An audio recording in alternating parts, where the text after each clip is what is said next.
आज जो हम लोग क्वेश्चन करने वाले हैं उसमें 2 बार सोल्ड होने वाला है। ठीक है। Mister Jayesh hold, mister Jayesh नाम का एक आदमी है जिसके पास पहले से 2500 6% डिबेंचर है। ये जो 6% है ये आपको बताएगा कि इंटरेस्ट कितना होगा, 6%। ठीक है। और 2500 डिबेंचर्स नंबर ऑफ डिबेंचर है, आपको उसको मल्टीप्लाई बाय 100 करना पड़ेगा, तब आपको उसका फेस वैल्यू मिलेगा, यानी 2,50,000 उसका फेस वैल्यू होगा मल्टीप्लाई बाय 100 करने के बाद।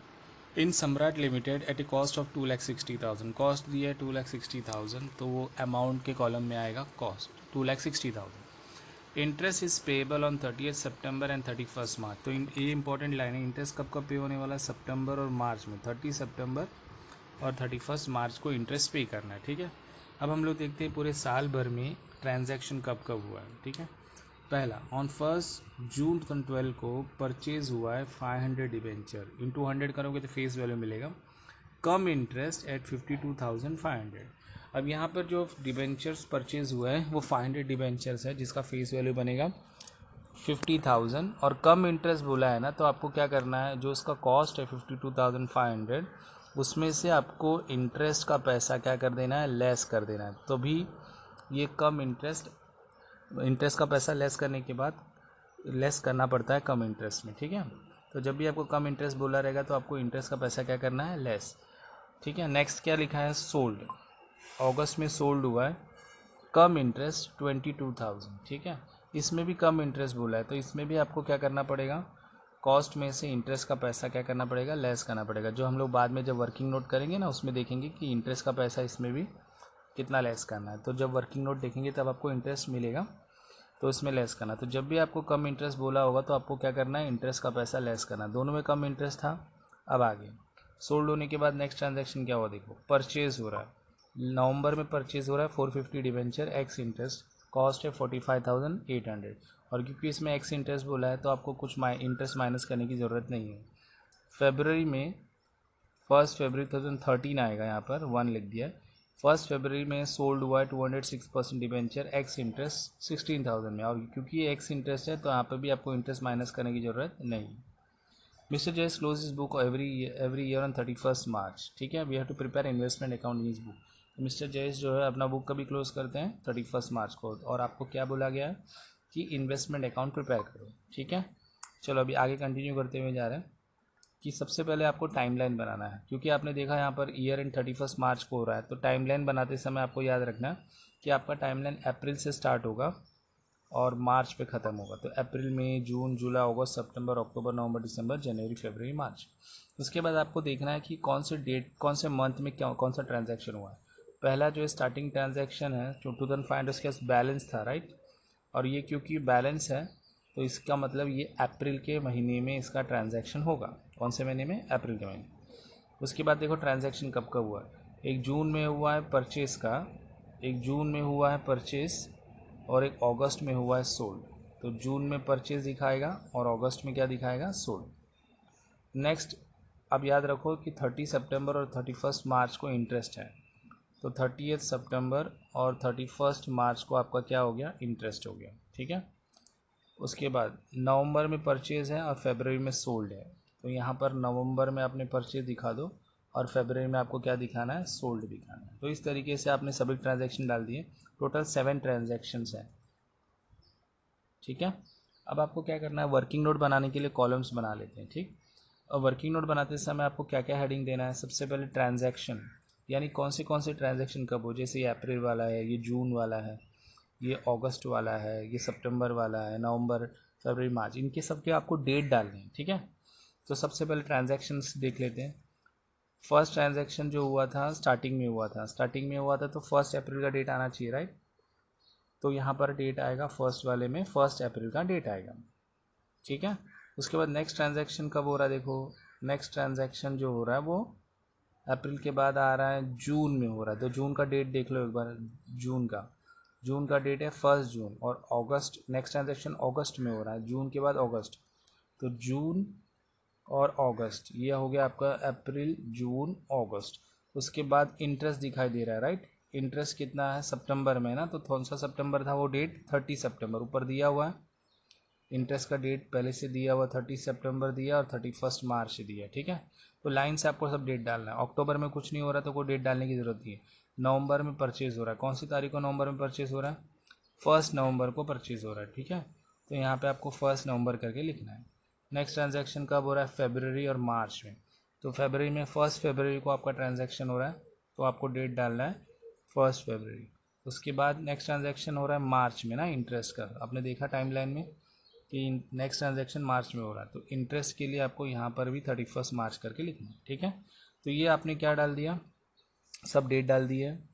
और यहाँ पर टाइमलाइन के अंदर भी आपने सब सर्कल करके देख लिया कि कौन सा ट्रांजैक्शन कब हो रहा है। अब आपको नेक्स्ट चीज़ जो लिखना है वो है last date of interest payment.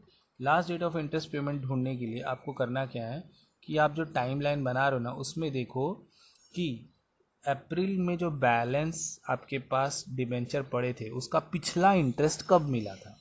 अप्रैल में जो आपके पास बैलेंस है तो उसमें पिछला इंटरेस्ट आपको कब मिला था। उसके लिए क्या करना है, पिछला इंटरेस्ट के लिए आपको यहाँ से लेफ्ट साइड में जाना है और नीचे की तरफ कहीं रुकना नहीं है, कहीं पे भी नहीं रुकना है, यहाँ पे नीचे कहीं नहीं रुकना है, सीधे ऊपर की तरफ जाओ और जहाँ पे आपको पहला इंटरेस्ट मिलेगा वहाँ रुक जाओ। तो पहला इंटरेस्ट आपको कब मिल रहा है? मार्च में, इसलिए यहाँ पर क्या आएगा? 31 मार्च।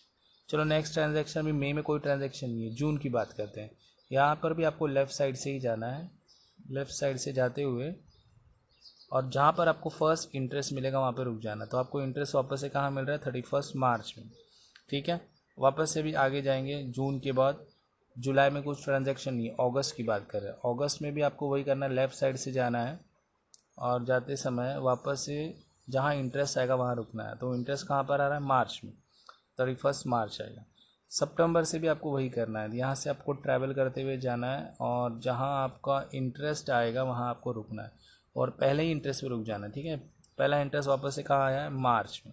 अभी यहाँ पर नेक्स्ट ट्रांजैक्शन देखो, ये नेक्स्ट ट्रांजैक्शन सितंबर तक का होगा, आपका हो गया। नवंबर में पिछला इंटरेस्ट लेफ्ट साइड से जाना है, पिछला इंटरेस्ट कहाँ आ रहा है? देखो लास्ट डेट ऑफ इंटरेस्ट सितंबर आ रहा है, तो यहाँ पर आपको लिखना है 30 सितंबर, ठीक है। फिर फरवरी की बात करो, लेफ्ट साइड में जाओ, इंटरेस्ट कब मिल रहा है? देखो सितंबर में मिल रहा है, तो यहाँ पर आपको लिखना है 30 सितंबर। फिर 31 मार्च में लास्ट ट्रांजैक्शन हो रहा है, इसमें भी लेफ्ट साइड से जाना है आपको इंटरेस्ट देखने के लिए और इंटरेस्ट आ रहा है 30 सितंबर, तो यहाँ पर आएगा इंटरेस्ट 30 सितंबर। यहाँ पर आपको नेक्स्ट काम ये करना है कि इंटरेस्ट और ट्रांजैक्शन के बीच में, इंटरेस्ट और ट्रांजैक्शन के बीच में कितने मंथ हैं ये देखना है। इंटरेस्ट और ट्रांजैक्शंस के बीच में कितने मंथ हैं यहाँ पर ये कैलकुलेट करना है। तो मार्च से स्टार्ट होगा और अप्रैल पे एंड होगा, क्योंकि मार्च से स्टार्ट होते ही 1 अप्रैल को ही एंड हो गया, तो मंथ पहले के लिए क्या आएगा? 0। नेक्स्ट ट्रांजैक्शन मार्च से स्टार्ट होगा और जून में एंड होगा, और मार्च से स्टार्ट होगा तो अप्रैल में 2 महीने हो गए, क्योंकि जून का 1 तारीख है तो जून में यूज़ नहीं हुआ है। मार्च से लेके अगस्त, अप्रैल मई जून जुलाई, कितने महीने हो गए? 4। अगस्त नहीं लेंगे, 1 तारीख है। मार्च से लेके सितंबर, तो मार्च अप्रैल मई जून जुलाई अगस्त, मार्च के बाद अप्रैल मई जून जुलाई अगस्त सितंबर, 6 महीने हो गए यहाँ पर। अब 6 महीने होने का मतलब ये है कि ये नॉर्मली 30 सितंबर क्या है? इंटरेस्ट का है। इंटरेस्ट हमेशा 6 महीने में 6 महीने का ही होता है, ठीक है। और बाकी जितने भी ट्रांजैक्शंस हैं, अगर साल में 2 बार इंटरेस्ट मिल रहा है तो वो सबका जो मंथ है वो 6 महीने से कम होगा। देखो पहले में 0 है, 2 है, 4 है, ये सब 6 से कम है ना, नॉर्मली ये सब 6 से कम होंगे और इंटरेस्ट ही 6 महीने का होगा। अब यहाँ पर सितंबर से लेकर आपको नवंबर तक गिनना है। सितंबर छोड़ दो, अक्टूबर 1 ही महीना हुआ, नवंबर का तो 1 तारीख है। सितंबर से लेके फरवरी तक देखो, सितंबर के बाद अक्टूबर नवंबर दिसंबर, फरवरी का 1 तारीख है, तो सितंबर के बाद अक्टूबर नवंबर दिसंबर जनवरी, 4 महीने लिखना है। फिर यहाँ पे सितंबर से लेके मार्च तक लेना, तो सितंबर के बाद अक्टूबर नवंबर दिसंबर जनवरी फरवरी मार्च, क्योंकि इंटरेस्ट है इसलिए 6 महीना है। अब मार्च इसलिए लिया मैंने क्योंकि 31 है, जब भी 30 या 31 होगा तो वो महीना पूरा लेना है आपको, ठीक है। चलो ये हो गया। उसके बाद फेस वैल्यू लिखना आपको, कौन सी जो ट्रांजेक्शन हुए थे। तो पहला जो था वो 2500 डिबेंचर्स थे, राइट। पहला वाला जो था वो क्या था? 2500 डिबेंचर्स थे, और क्योंकि 2500 डिबेंचर है इसका फेस वैल्यू इंटू 100 करना पड़ेगा, तो 2500 इंटू 100 कितना हो जाएगा? 2,50,000, ठीक है। उसी तरह उसका इंटरेस्ट निकालना है आपको। 2,50,000 इंटू 6% डिबेंचर है, इंटू 0 मंथ के लिए बोला गया है, और 12, तो आंसर इसका 0 ही आएगा। आपको 0 इसलिए आएगा क्योंकि आप कोई भी चीज़ को आप 0 से मल्टीप्लाई करो, आंसर 0 आएगा। नेक्स्ट आपका ट्रांजैक्शन देखो, उसका फेस वैल्यू ढूंढो। सेकेंड ट्रांजैक्शन जून में हुआ है, राइट, तो जून का फेस वैल्यू देख लेते हैं। तो जून का फेस वैल्यू है 500 डिबेंचर्स का, ठीक है। फेस वैल्यू बनेगा 500 इंटू 100 यानी 50,000 प्लस लगाना है क्योंकि उसको परचेज किया, अगर सोल्ड किया होता तो माइनस होता। तो 50,000 इंटू 6% इंटू 2 मंथ के लिए, राइट, और 12 महीने, आंसर आएगा 500 इंटरेस्ट। नेक्स्ट ट्रांजैक्शन अगस्त में हो रहा है। अगस्त में अगर आपने देखा तो अगस्त में सोल्ड हो रहा है 200 डिबेंचर, अगस्त में सोल्ड हो रहा है 200 डिबेंचर्स। तो यहाँ पर आपको अगस्त का जो सोल्ड हुआ था 200 डिबेंचर, उसके बारे में आपको यहाँ पर इंटू 100 करके लिखना है। मगर ये माइनस क्यों लगाया मैंने, क्योंकि ये सोल्ड वाला ट्रांजैक्शन है इसलिए। तो 20,000 face value into 6%, 4 divided by 12, answer आपको इंटरेस्ट का आएगा 400 रुपीज़। अब 30 सितंबर जो है इंटरेस्ट का डेट है, ठीक है। अब जब इंटरेस्ट निकालने की बारी आएगी ना, तो आपको करना क्या है कि अभी तक आपने जितना भी डिबेंचर परचेज किया है उसको ऐड करना है, और जितने भी डिबेंचर सोल्ड हुए हैं उसको लेस करना है, ठीक है, बैलेंस के साथ। तो पहले आप 2,50,000 ले लो, उसमें ऐड करो 50,000, उसमें लेस करो 20,000, तो आपको टोटल मिलेगा 2,80,000। ये इस फेस वैल्यू पे आपको इंटरेस्ट निकालना है। तो इंटरेस्ट निकालने के लिए अभी तक आपने जो भी डिबेंचर परचेज किए हैं ऐड करो, और जितने भी डिबेंचर सोल्ड किए हैं वो लेस कर दो बैलेंस के साथ, तो आपको क्या मिलेगा, इंटरेस्ट के लिए फेस वैल्यू। इंटरेस्ट हमेशा 6 महीने के लिए रहता है नॉर्मली, तो 2,80,000 6%, 6 डिवाइडेड बाई 12, ठीक है। उसके बाद नेक्स्ट ट्रांजैक्शन कब हो रहा है, देखो जरा, नेक्स्ट ट्रांजैक्शन हो रहा है आपका सितंबर के बाद नवंबर में हो रहा है, ठीक है। तो नवंबर में जो ट्रांजैक्शन है उसका फेस वैल्यू ढूंढते हैं। नवंबर का जो ट्रांजैक्शन है उसका फेस वैल्यू देख लो, फेस वैल्यू आएगा फर्स्ट 11 450 आ रहा है, तो 450 इंटू 100 कितना बनेगा, 450 इंटू 100 बनेगा 45,000, ठीक है, क्योंकि ये परचेज इसलिए प्लस किया है। और 45,000 इंटू 6% जो 1 डिवाइडेड बाई 12, एक महीना ना इसलिए। नेक्स्ट ट्रांजैक्शन फरवरी में हो रहा है। फरवरी में आपने क्या किया, देखो फरवरी में आपने सोल्ड किया है 200 डिबेंचर, ठीक है। सोल्ड किया है तो लेस करके लिखना पड़ेगा, 200 इंटू 100 करेंगे तो 20,000 हो जाएगा, और उसका इंटरेस्ट बनेगा 400। अब लास्ट में जो 31 मार्च है, वो 31 मार्च आपको इंटरेस्ट निकालना है। तो इंटरेस्ट निकालने के लिए मैंने कहा था जितनी भी परचेज वो ऐड होंगे, जितने भी सोल्ड किया रहेगा तो लेस होगा, ठीक है। अब यहाँ पर देख लेते हैं कि 2,80,000 से शुरू करेंगे यहाँ पर, और प्लस 45,000 और माइनस 20,000, टोटल कितना आएगा 3,05,000। तो 3,05,000 का 6% इंटरेस्ट निकालेंगे इंटू 6 डिवाइडेड बाई 12, इंटरेस्ट आएगा 9,150, ठीक है। तो 3 लाख के ऊपर 6% आपको निकालना है, ठीक है, और 6 मंथ के लिए निकालना है, आंसर आएगा 9,150, ठीक है। चलो ये पूरा होने के बाद में आपको क्या करना है, इसके बाद आपको इसमें अब जो लेजर है, लेजर का पहले फॉर्मेट प्रिपेयर करना है, ठीक है। तो लेजर का आप फॉर्मेट प्रिपेयर करते समय आपको नॉर्मली जैसे आप पहले लेजर बनाते थे उसमें 2-3 कॉलम एक्स्ट्रा ऐड हुआ है इसमें। तो पहले आप डेट पर्टिकुलर्स रुपीस लिखते थे, इस बार date particulars face value interest cost, उस तरह से क्रेडिट साइड में भी date particulars face value interest cost आएगा। तो अब जब आप डेबिट साइड की बात करते हैं तो डेबिट साइड में क्या क्या ट्रांजैक्शन आएगा बता देता हूँ। जब आप बैलेंस दिखाओगे तो डेबिट में आएगा, जब आप बैलेंस दिखाओगे तो डेबिट साइड में आएगा, जब आप कोई चीज़ परचेज करोगे ना तो भी डेबिट में आएगा। जब आप कोई चीज़ परचेज करते हो तो डेबिट साइड में दिखाना है आपको, ठीक है। और जब आप सोल्ड करते हो तो आपको क्रेडिट में दिखाना है। जब आप सोल्ड करते हो तो कहाँ दिखाना है आपको, क्रेडिट साइड में दिखाना है। सोल्ड हमेशा कहाँ जाएगा, क्रेडिट साइड। और अगर आप इंटरेस्ट दिखाना चाहते हो तो इंटरेस्ट भी कहाँ जाएगा, क्रेडिट साइड। तो बैलेंस की एंट्री और परचेज की एंट्री डेबिट साइड, सोल्ड की एंट्री और इंटरेस्ट की एंट्री क्रेडिट साइड। इसके अलावा एक और चीज़ है, लॉस हुआ होगा सेल पे, लॉस ऑन सेल होगा ना तो भी बेटा क्रेडिट साइड में आएगा। और अगर प्रॉफिट हुआ होगा, क्या हुआ रहेगा, प्रॉफिट हुआ रहेगा, प्रॉफिट ऑन सेल हुआ रहेगा, तो आपको कहाँ दिखाना है, डेबिट साइड में दिखाना है। तो एक बार वापस से देख लो, डेबिट में बैलेंस आएगा, परचेज आएगा, प्रॉफिट ऑन सेल आएगा, क्रेडिट साइड में सोल्ड आएगा, इंटरेस्ट आएगा और लॉस ऑन सेल आएगा, ठीक है। चलो इसको रफ कर देते हैं। अब इसके ट्रांजैक्शन स्टार्ट करते हैं। तो आपने 7 ट्रांजैक्शन देखे थे, 7 ट्रांजैक्शन को एक एक करके आपको इसको प्लॉट करना है, ठीक है। तो सबसे पहले आपने देखा था बैलेंस, तो बैलेंस की एंट्री पहले कर लेते हैं। तो बैलेंस की एंट्री करते समय आपको अभी ध्यान देना है कि टू बैलेंस ब्रॉट डाउन लिखना है। कितना क्या लिखना है आपको, to balance brought down. Date आएगा 1 अप्रैल को ट्रांजैक्शन हुआ था ना, पहला ट्रांजैक्शन। फेस वैल्यू 2,50,000 है, क्वेश्चन देख लो आपको मालूम पड़ जाएगा। फेस वैल्यू आपको दिख रहा है 2,50,000, 2,500 इंटू 100 करते हैं, और कॉस्ट आपको दिख रहा है 2,60,000, तो कॉस्ट आपको लिख रहा है 2,60,000, और तो आपको कॉस्ट में लिख देना है यहाँ पर 2,60,000 है। इंटरेस्ट आपका जो भी आपका इंटरेस्ट का अमाउंट बनता है वो डाल देना। तब यहाँ पर देख लो 2,50,000 का जो भी इंटरेस्ट है वो ज़ीरो है, तो अगर कुछ नहीं है इंटरेस्ट तो आपको ज़ीरो ही लिखना है, ठीक है। तो यहाँ पर आपको ज़ीरो डाल देना है, ऑटोमेटिकली ज़ीरो डाल दो, ठीक है। तो यहाँ पर आपको जो इंटरेस्ट है वो कितना आएगा, ज़ीरो इंटरेस्ट आएगा, ठीक है, जैसे वर्किंग नोट में ज़ीरो दिखाया। नेक्स्ट ट्रांजैक्शन कब हो रहा है वो देखना आपको, ठीक है। नेक्स्ट ट्रांजैक्शन आपका क्या हो रहा है वो देखो पहले। नेक्स्ट ट्रांजैक्शन आएगा आपका जून में। जून में आपने क्या किया वो देखो। जून में आपने 500 डिबेंचर्स को परचेज़ किया है 52,500 में, तो 500 इंटू 100 करोगे तो फेस वैल्यू आएगा 50,000, और उसको ख़रीदा आपने 52,500 कम इंटरेस्ट में, तो 52,500 में से कम इंटरेस्ट का 500 रुपीज़ आपको क्या करना है, लेस करना है, ठीक है।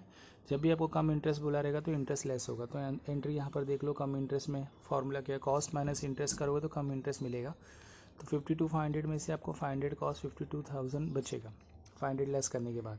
तो आपने ये कॉस्ट में 52,000 लिख दिया, फेस वैल्यू में 50,000 लिख दिया, और इंटरेस्ट में कितने लिख दिया, 500। और जब भी आप परचेस करते हो तो आपको क्या लिखना होता है, परचेस करने पर आपको लिखना होता है टू कैश बैंक करके, ठीक है। तो जब भी आप परचेस करोगे या सोल्ड करोगे तो आपको क्या लिखना रहेगा, टू कैश बैंक करके, भूलना मत, ठीक है।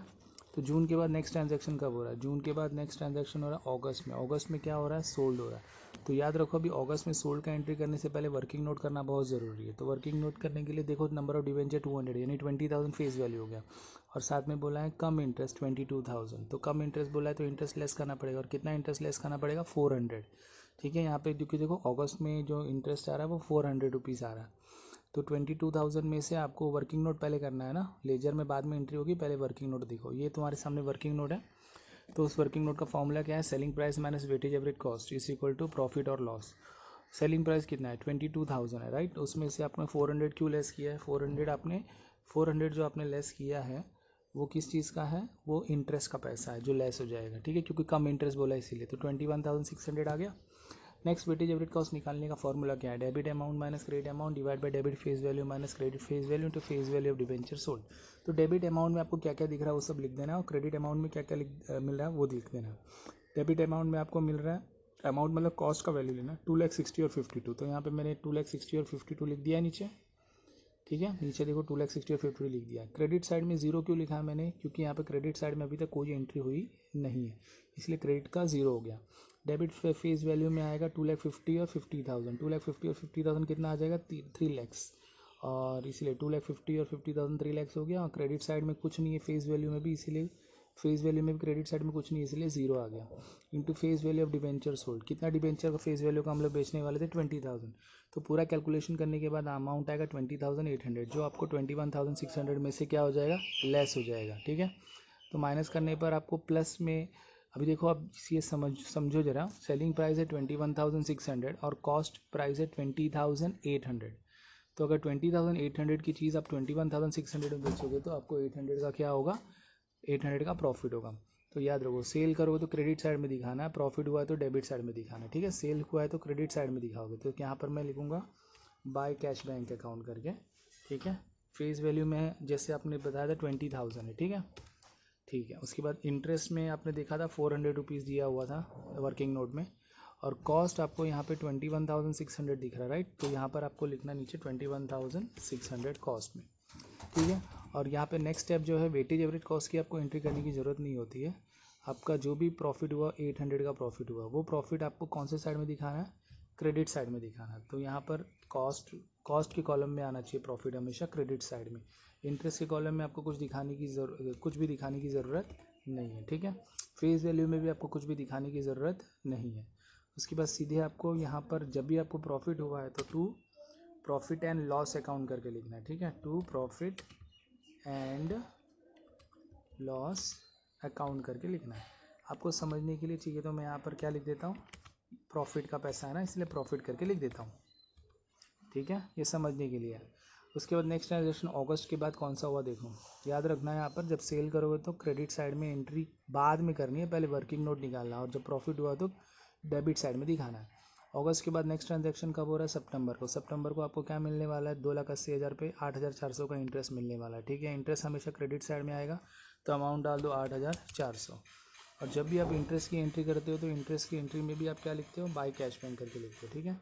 तो यहाँ आ गया बाय कैश बैक अकाउंट। तो फेस वैल्यू में आपको कुछ लिखने की ज़रूरत नहीं है, राइट। तो फेस वैल्यू में आपको डैश कर देना है, और कॉस्ट में भी आपको कुछ लिखने की ज़रूरत नहीं है, क्योंकि ये सिर्फ इंटरेस्ट की वैल्यू डालने के लिए होती है। तो फेस वैल्यू और कॉस्ट में कुछ एंट्री आने वाली नहीं है। चलो सितंबर का हो गया। उसके बाद अक्टूबर में क्या हुआ देखो, अक्टूबर में कोई ट्रांजैक्शन है क्या, नहीं है। डायरेक्टली नवंबर में ट्रांजैक्शन हो रहा है, वो भी क्या हो रहा है, परचेज हो रहा है। तो ये देखो यूनिट्स कितने थे और उसका कम इंटरेस्ट बोला है एक्स इंटरेस्ट। नवंबर में 450 यूनिट से यानी 45,000 हो जाएगा। एक्स इंटरेस्ट बोला है तो इंटरेस्ट माइनस करने की जरूरत नहीं, 45,800 उसका कॉस्ट है, ठीक है। तो 45,000 आपने परचेज किया, राइट। तो आपको डेबिट साइड में लिखना पड़ेगा टू कैश बैंक अकाउंट करके, ठीक है। चलो अभी आपने यहाँ पर जो टू कैश बैंक अकाउंट लिखा है आपने, उस टू कैश बैंक अकाउंट आपने क्यों लिखा है टू कैश बैंक, क्योंकि परचेज हो रहा है। परचेज हमेशा कहाँ जाएगा, डेबिट साइड में। अभी आपको फीस वैल्यू 45,000 लिख देना है। अच्छा इंटरेस्ट एक बार क्या देख लो, इंटरेस्ट का वैल्यू कितना था, 45,000 का 225 रुपये इंटरेस्ट है, राइट। तो यहाँ पर आ जाएगा 225। अच्छा कॉस्ट में कितना अमाउंट बोला गया था, कॉस्ट में आपको बोला गया था 45,800, ठीक है। तो यहाँ पे अमाउंट में डाल दो 45,800। तो ये हो गया आपका नवंबर का परचेज। नवंबर के परचेज का नेक्स्ट ट्रांजैक्शन है फरवरी का सोल्ड होने वाला है। तो फरवरी का सोल्ड हो रहा है, ध्यान से देखना, वापस एक बार सोल्ड हो रहा है, दूसरी बार 1 फरवरी को 200 यूनिट सोल्ड हुआ, यानी 20,000 रुपये फेस वैल्यू, और 16,000 में सोल्ड हुआ है, ठीक है। कॉस्ट कितना है, 16,000। तो एक बार वापस से आपको लेजर में कुछ एंट्री नहीं करनी है। पहले आपको लेजर में एंट्री करने के बजाय पहले आपको ये, जैसे पहले वाला आपने वर्किंग नोट बनाया था, ऐसे एक और वर्किंग नोट बनेगा। फॉर्मूला वही रहेगा, selling price minus weighted average cost is equal to profit और लॉस। और वेटेज एवरेज कॉस्ट का फॉर्मूला है debit amount minus credit amount divide by debit face value minus credit face value into face value of debenture sold, ठीक है। इस बार आप लोग क्या करोगे, सोच समझ के जरा वर्किंग नोट बनाना। डेबिट अमाउंट में क्या क्या है ध्यान से देखना। सेलिंग प्राइस 16,000 है, क्योंकि एक्स इंटरेस्ट है, एक्स इंटरेस्ट बोला गया, इसीलिए आप इसमें 16,000 में से इंटरेस्ट वगैरह माइनस नहीं होगा। अगर कम इंटरेस्ट बोला होता तो इंटरेस्ट माइनस होता है। चलो अभी पहले डेबिट अमाउंट में क्या क्या आएगा वो देख लो। डेबिट अमाउंट में आपके क्या क्या आएंगे, डेबिट अमाउंट में आपका आएगा 2,60,000, 52,800, 45,800, ठीक है। 2,60,000, 52,800 और 45,800। तो यहाँ पे मैंने सब लिख दिया, 2,60,000, 52,800 और 45,800, ठीक है। अभी यहाँ पे जो है क्रेडिट अमाउंट में क्या आएगा वो देख लेते हैं, ठीक है। क्रेडिट अमाउंट में आपको क्रेडिट साइड लेना पड़ेगा कॉस्ट का 21,600, तो माइनस कर देंगे 21,600, ठीक है। यहाँ पे लिख दिया मैंने। अब बारी आ रही है डेबिट फेस वैल्यू की। डेबिट फेस वैल्यू में आपको क्या क्या दिख रहा है देखो, 2,50,000, 50,000 और 45,000, ये आ रहा है आपको डेबिट फेस वैल्यू। तो यहाँ पे क्रेडिट नीचे डेबिट फेस वैल्यू में 2,50,000, 50 और 45,000 आ गया, ठीक है। ऐड कर देना और लेस करना है क्रेडिट साइड का फेस वैल्यू। क्रेडिट साइड के फेस वैल्यू में आपको दिख रहा है 20,000, तो यहाँ पे नीचे आपको लिख देना है 20,000। कंफ्यूज मत होना बच्चे लोग कि ऊपर अमाउंट वाला कॉलम है और नीचे फेस वैल्यू है, ठीक है। तो अमाउंट को अमाउंट के साथ माइनस करना है, फेस वैल्यू का डेबिट साइड फेस वैल्यू के क्रेडिट साइड से माइनस होगा, इनटू फेस वैल्यू डिवेंचर। सो 20,000 ही, चलो कैलकुलेशन करने के बाद आपको आंसर आएगा 20,738।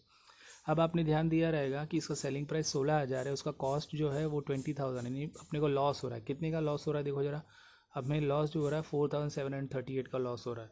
तो जब भी आपको लॉस हुआ है ना, तो आपको उसको क्रेडिट साइड में दिखाना है, ठीक है। लॉस हमेशा कौन सा साइड में दिखाओगे, क्रेडिट साइड में। और सेल करते हो तो भी वो क्रेडिट साइड में ही दिखाते हो ना, सेल तो हमेशा क्रेडिट में ही आता है, खाली लॉस हुआ है तो आपको क्रेडिट साइड में दिखाना है। चलो एंट्रीज कर लेते हैं। एंट्री करते समय आप लोगों को क्रेडिट साइड में आपको वो डेट डालना है जिस दिन आपका सेल हुआ है, ठीक है। तो टू कैश बैंक करके हमने डाल दिया यहाँ पर। और यहाँ पर देख लें हम लोग कि 20,000 फेस वैल्यू का क्या हुआ था, सेल हुआ था, राइट। इंटरेस्ट कितना था, इंटरेस्ट 20,000 का जो इंटरेस्ट था वो इंटरेस्ट था 400 रुपीज़। तो यहाँ पे नीचे कितना पैसा आएगा, 400 रुपीज़ आएगा, ठीक है। और सेलिंग प्राइस कितना था, सेलिंग प्राइस 16,000 रुपया था, राइट। 16,000 रुपया सेलिंग प्राइस था, तो यहाँ पर आ जाएगा 16,000 रुपीज़ आ गया, ठीक है। 16,000 रुपया आने के बाद आपको लॉस का भी तो एंट्री करना है ना। तो लॉस का एंट्री करने के लिए आपको क्या करना है, by profit and loss account करके लिखना है। तो लिखो by profit and loss account, ठीक है। By profit and loss account, और क्योंकि ये लॉस है इसीलिए लॉस करके लिखना है, ठीक है। और जैसे लॉस है, कितने रुपए का लॉस हो रहा था, माइनस में कितना आया था देखो 4,738 आया था, तो यहाँ पे लिखना है 4,738। और फेस वैल्यू और इसमें अमाउंट में कोई अमाउंट आने वाला नहीं है क्योंकि ये सिर्फ लॉस है। तो जब भी आपने प्रॉफिट लिखा था आपने 800 रुपीज़ कॉस्ट में लिखा था, उसी तरह लॉस हुआ रहेगा तो भी आपको लिखना है। फ़र्क ये रहेगा कि प्रॉफिट डेबिट में आएगा और लॉस क्रेडिट में आएगा, मगर कॉस्ट के कॉलम में ही लिखना है, ठीक है। तो फरवरी के बाद नेक्स्ट ट्रांजैक्शन क्या हो रहा है? नेक्स्ट ट्रांजैक्शन फरवरी के बाद जो है मार्च का है, 31 मार्च का इंटरेस्ट का है, 9150 है, ठीक है ना। नेक्स्ट ट्रांजैक्शन 9150 का इंटरेस्ट है, तो इंटरेस्ट आपको लिखना है 9150, वो भी क्रेडिट साइड में आएगा। और इंटरेस्ट मिल रहा है तो कैश बैंक करके लिखना रहता है आपको, ठीक है। चलो ये हो गया। उसके बाद फेस वैल्यू में कुछ आने वाला नहीं क्योंकि ये इंटरेस्ट का वैल्यू है ना, इसीलिए। नेक्स्ट ट्रांजैक्शन में फेस वैल्यू नहीं, कॉस्ट में भी कुछ नहीं आएगा क्योंकि इंटरेस्ट है, सोल्ड नहीं हुआ है, ठीक है। अब आपको टोटलिंग करना है। अब टोटलिंग आप करने जाओगे तो 2,50,000 फेस वैल्यू का, 50,000 3 लाख हो गया, 3,45,000 हो गया, ठीक है। यहाँ पर डेबिट साइड का ज़्यादा है और डेबिट साइड का टोटल आ रहा है 3,45,000। यही टोटल आपको क्रेडिट साइड में लिखना है, 3,45,000। और जो माइनस करने के बाद जो बचेगा उसका वैल्यू लिखना है। 3,45,000 माइनस करने के बाद बचेगा 3,05,000, ठीक। ओके, ये बनेगा आपका by balance carried down, by balance carried down. अभी उसी तरह आप इंटरेस्ट का टोटल देखो। इस बार इंटरेस्ट का जो क्रेडिट साइड है वो ज़्यादा है, तो इंटरेस्ट में क्रेडिट साइड का टोटल आ रहा है 18,350, ठीक है।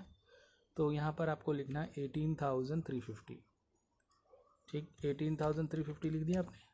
वही अमाउंट आपको क्रेडिट साइड में ले जाना है 18,350, और उसमें से 500 और 225 को लेस कर देना, तो बचेगा 17,625। तो यहाँ पर हमने लिख दिया 17,625, ठीक है।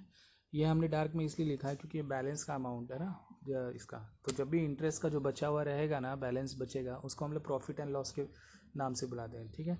तो to profit and loss account करके लिखेंगे, ठीक है।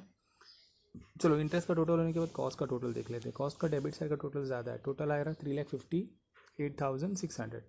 सेम अमाउंट यहाँ पे लिख दो, 3,58,600, ठीक है। उसमें से भी माइनस करने के बाद जो बचेगा वो कितना बचेगा वो देख लेते हैं। माइनस करने के बाद 21,600, 16,000 और 4,738 माइनस करने के बाद बचेगा 3,16,262, 3,16,262 बचेगा, ठीक है। और वो भी बैलेंस वाले कॉलम में आ जाएगा। इंटरेस्ट वाला कॉलम जो है बैलेंस के लिए बचेगा नहीं, खाली हो जाए, उसमें कुछ नहीं आएगा, ठीक है। So this completes your full answer. या ऐसे करके आपको पूरा सम सॉल्व करना है। इसमें खास बात क्या थी, आपने 2 बार सोल्ड किया। एक 22,000 वाला था जो 21,600 क्रेडिट साइड में था, एक 16,000 वाला है, तो 2 बार सोल्ड किया। आज हम 2 बार जब सोल्ड करते हैं तो सोच समझ के ध्यान से करना क्योंकि कैलकुलेशन में कोई मिस्टेक नहीं होना चाहिए। Okay okay students, then good bye.